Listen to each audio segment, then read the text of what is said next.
Good evening, and welcome back to Golden Ancient Tales. Before we begin tonight's journey, take a quiet moment to subscribe to the channel and join our growing circle of storytellers. Your support helps keep these ancient legends alive.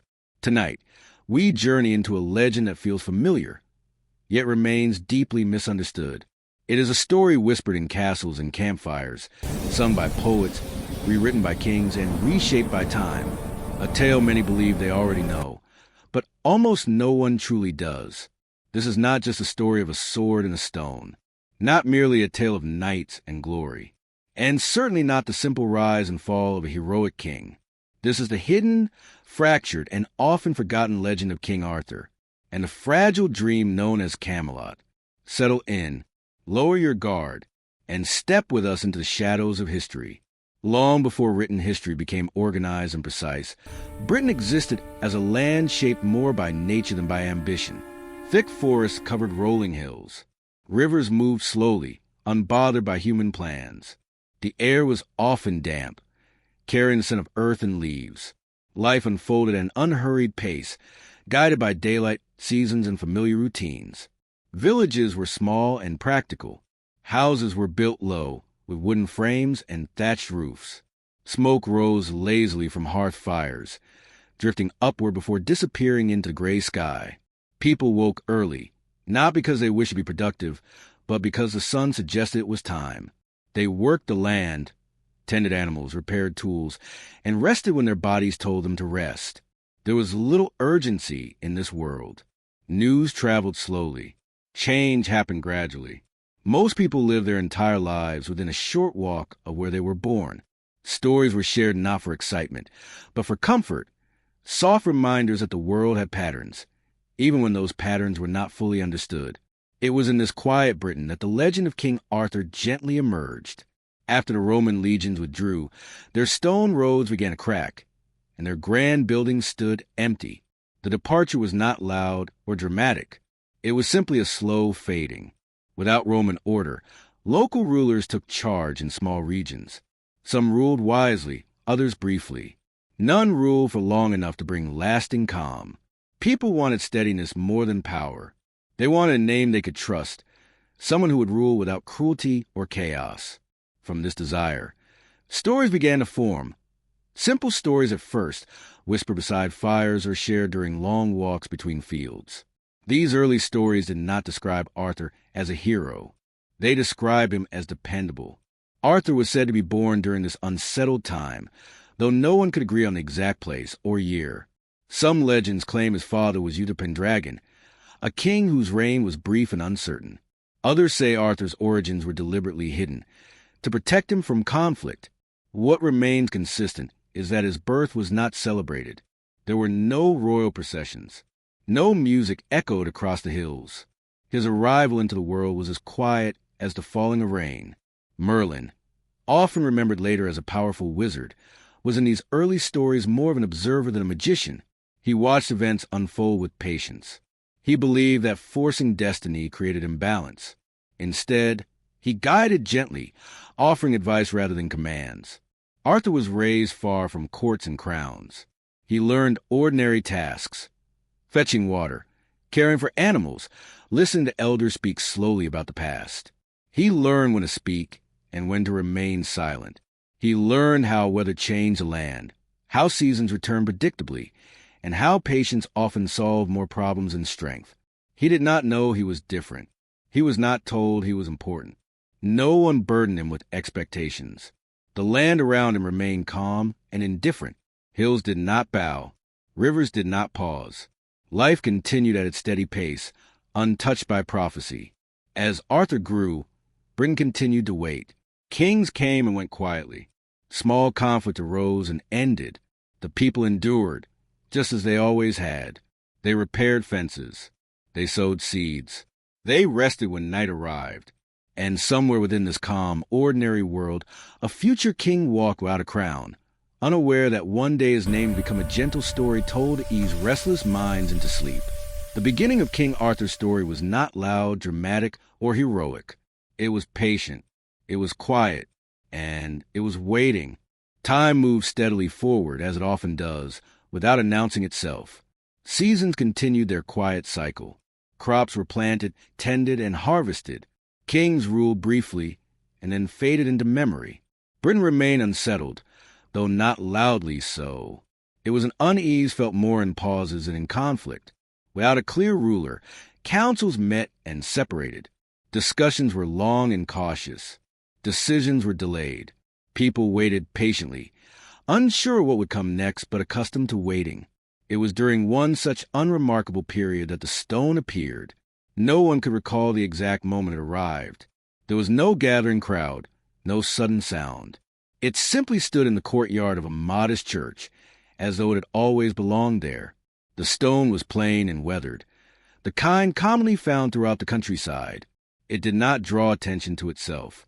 Embedded firmly within the stone was a sword. The sword was not impressive. Its hilt was simple. The metal showed no unusual shine. It was positioned straight and still, as though placed carefully and then forgotten. An inscription rested above it, carved neatly but without decoration. It stated in clear and uncomplicated words that whoever could pull the sword from the stone would be the rightful king of Britain. People read the inscription slowly. Some read it more than once. They nodded, quietly acknowledging the claim without excitement. Over time, individuals tried to remove the sword. They gripped it with both hands. They pulled steadily. They paused, adjusted their stance, and tried again. Each attempt ended the same way. The sword remained where it was. There was no disappointment, only acceptance. After all, many things in life resisted effort. This was not unusual. People returned to their routines. The stone stayed. Arthur arrived at the churchyard not as a challenger, but as an assistant. He had accompanied his foster brother, Kay, who was preparing for a local gathering. Kay had forgotten his sword and grew mildly irritated by the inconvenience. Arthur, calm as always, offered to retrieve one. He noticed the sword in the stone. It seemed practical. Without thinking about inscriptions or kingship, Arthur reached for the hilt. His movement was unhurried. His grip was natural. He pulled. The sword came free with no resistance. Arthur paused. He looked at the sword briefly, considering whether it belonged to someone else. Finding no owner nearby, he carried it back to Kay. There was no immediate reaction. Kay accepted the sword absent-mindedly. It was only later, when the sword was recognized, that attention slowly turned toward Arthur. Questions were asked quietly and carefully. Arthur was asked to repeat what he had done. He returned to the stone. He placed the sword back where it had been. He pulled it free again. This process was repeated several times. Each time, the result remained the same. Observers spoke in low voices.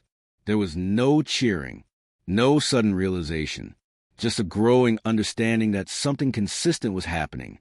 Merlin eventually spoke, his voice calm and steady. He explained that the test was not one of strength, but of suitability. The sword responded not to force, but to balance. Arthur listened. He did not interrupt. He did not argue. When the crown was offered, Arthur hesitated, not from fear, but from uncertainty. He had never planned to lead. He had never expected attention. But he accepted responsibility as he accepted everything else. Quietly, the people bowed, not because they were impressed, but because they felt a sense of resolution. The stone remained. The sword had moved on. And Britain, at last, had a king, not chosen by ambition, but by calm inevitability. Arthur's rule did not begin with announcements or celebrations. There were no large gatherings in the streets, no long speeches echoing through stone halls. Instead, the early days of his reign passed much like the days before, quietly, steadily, and without urgency. The crown rested on his head, but it felt unfamiliar, not heavy, just present. Arthur wore it only when necessary.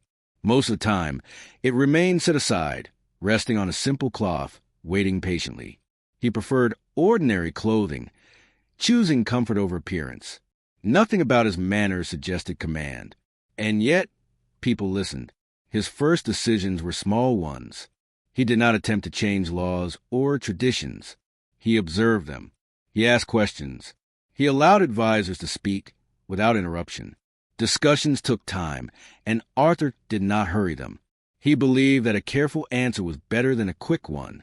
Each morning began calmly. Arthur rose early, not out of duty, but habit. He ate simple meals, bread, fruit, and warm drink. Servants moved quietly through the halls, their footsteps soft against the stone. There was no tension in the air, only routine. Rather than ruling from a fixed seat, Arthur traveled. He visited towns and villages, moving slowly along worn paths and uneven roads. He stopped where people lived, not where power gathered. In these places, he listened more than he spoke. Villagers approached cautiously. They were not used to kings standing close, asking gentle questions. Arthur asked about harvest, repairs, and weather. He asked what worked and what did not. When disagreements arose, he listened to both sides patiently, allowing silence to settle before responding. Justice under Arthur was simple. When possible, problems were resolved through agreement rather than punishment. He believed that lasting peace came from understanding, not fear. Fines were modest. Forgiveness was common. Repeat offenses were rare.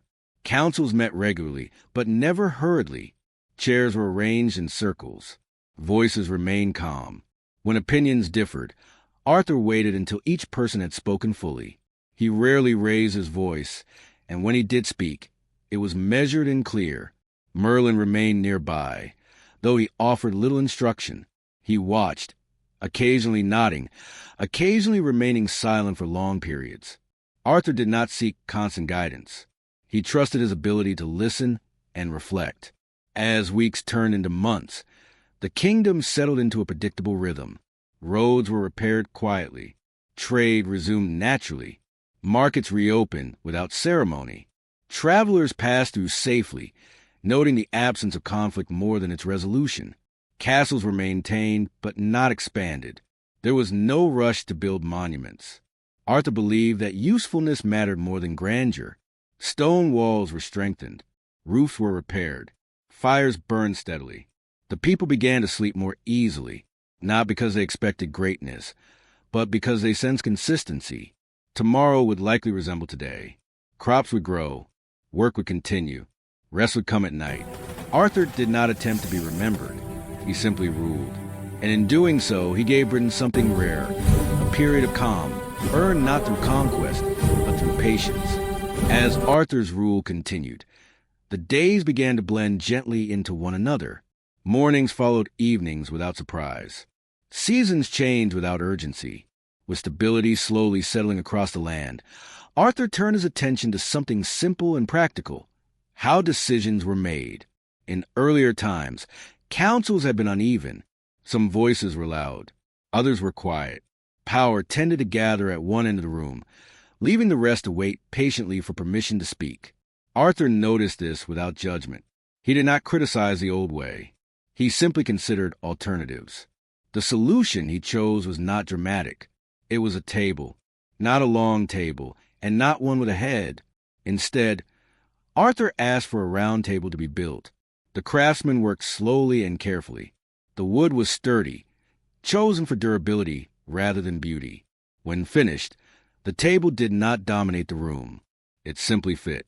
There was no ceremony when it was placed in the hall. It was carried in quietly and set down gently. Chairs were arranged evenly around it, each one identical. No seat was higher. No place was reserved. When the knights first gathered, there was a pause. They looked at the table, then at one another. Some sat immediately. Others waited, unsure. Arthur took a seat without comment, choosing a place no different from the rest.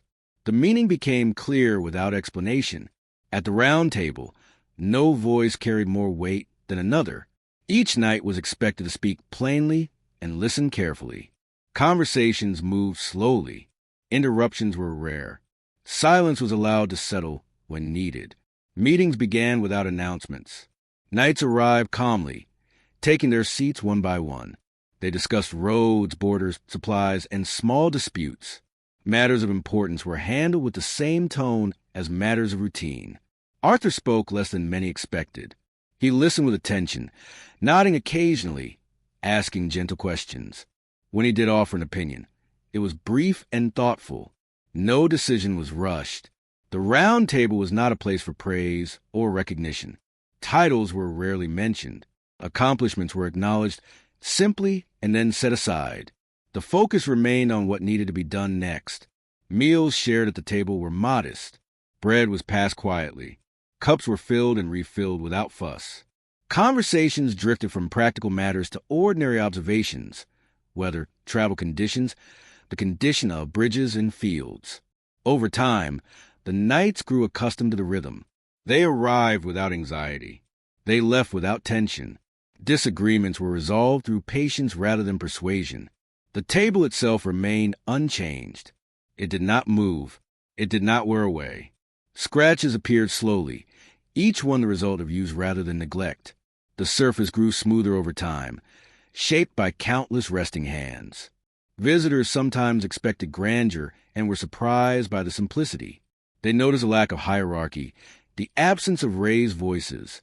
Some found it unfamiliar. Others found it reassuring. The Round Table did not create legends in its early days. It created routines. And in those routines, the kingdom found balance, not through power, but through quality, repetition, and quiet understanding. Camelot did not announce itself with noise. It did not rise suddenly from the land or demand attention. It simply existed, settled comfortably among rolling hills and quiet roads. The city grew slowly, shaped by patience rather than ambition, and over time became known not for grandeur, but for calm. The walls of Camelot were sturdy but unremarkable, built for protection rather than display. They showed signs of careful maintenance. Stones fit neatly together, weathered by rain and wind. Gates opened and closed on predictable schedules. Guards stood watch without tension, their presence steady and familiar. Inside the walls, life followed a gentle rhythm. Streets were clean, swept regularly by those assigned to task. Footsteps echoed softly against stone. Carts rolled by at an unhurried pace. There was no sense of urgency, only movement guided by routine. Markets opened each morning as they always had. Merchants arranged their goods carefully, not to impress, but to organize. Produce was laid out in simple patterns. Cloth was folded neatly. Conversations drifted quietly through the air, rarely rising above a murmur. Bells marked the passing of time, ringing softly at expected hours.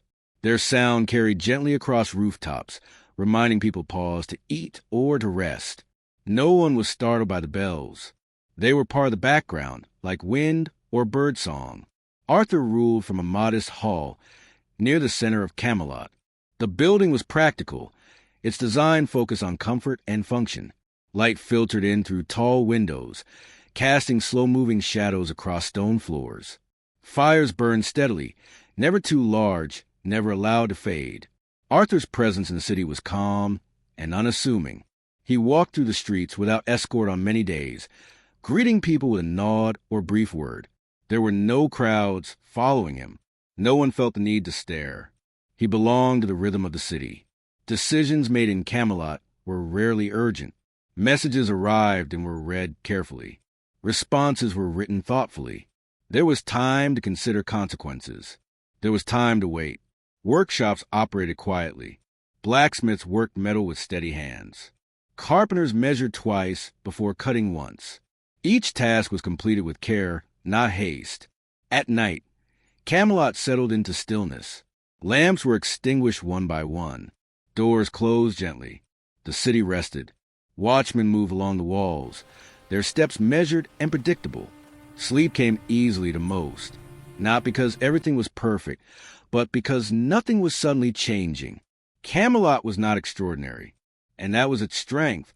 In time, the Knights of Camelot began to travel beyond the city walls. These journeys were not announced with ceremony. There were no dramatic send-offs. No crowds gathered to watch them leave. The knights prepared quietly, packing simple supplies and checking their equipment with calm familiarity. These were called quests, though the word suggested more excitement than was usually present. Most journeys had no fixed destination. Instead, the knights traveled slowly along known roads, stopping where they were needed, resting when they grew tired. There was no pressure to hurry. Arthur did not demand swift results or dramatic accomplishments. He encouraged patience. He believed that moving too quickly often led to mistakes, and that careful attention solved more problems than force. As they traveled, the knights observed the land. They noticed changes in weather, the condition of roads, and the quiet signs of daily life. When they encountered villages, they did not arrive as heroes.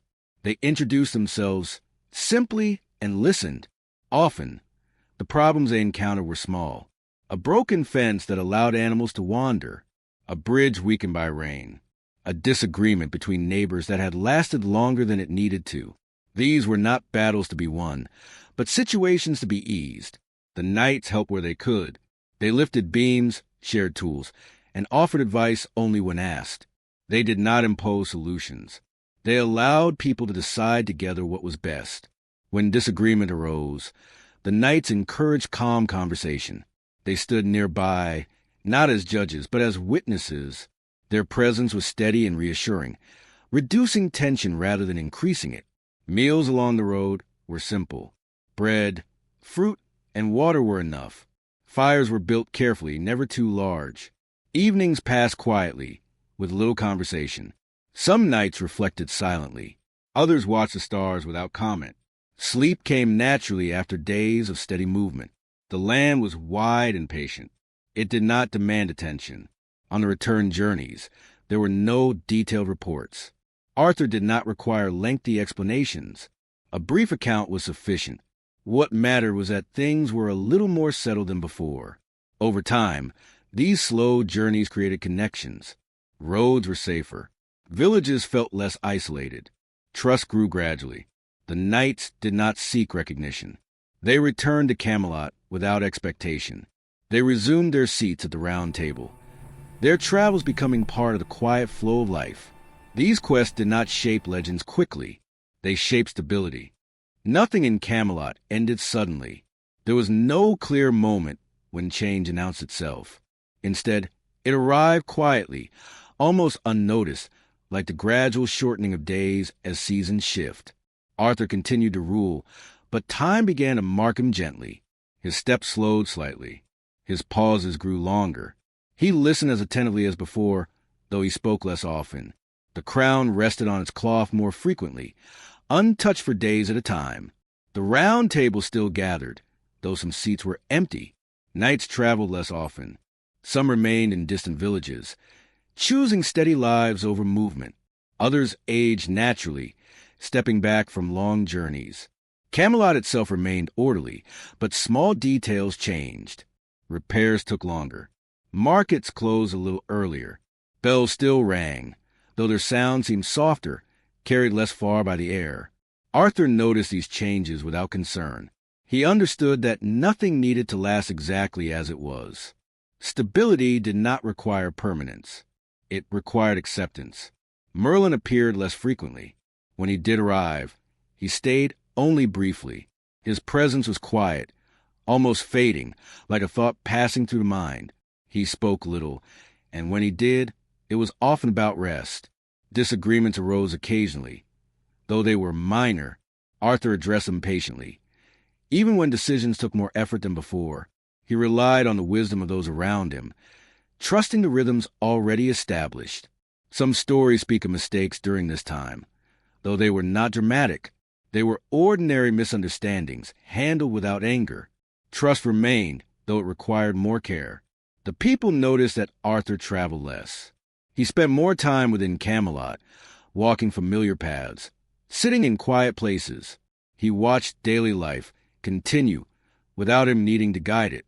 At the round table, discussions grew shorter. Silence filled the spaces between words. No one rushed to fill it. Camelot did not fall. It softened, and in that softening, it prepared itself for rest.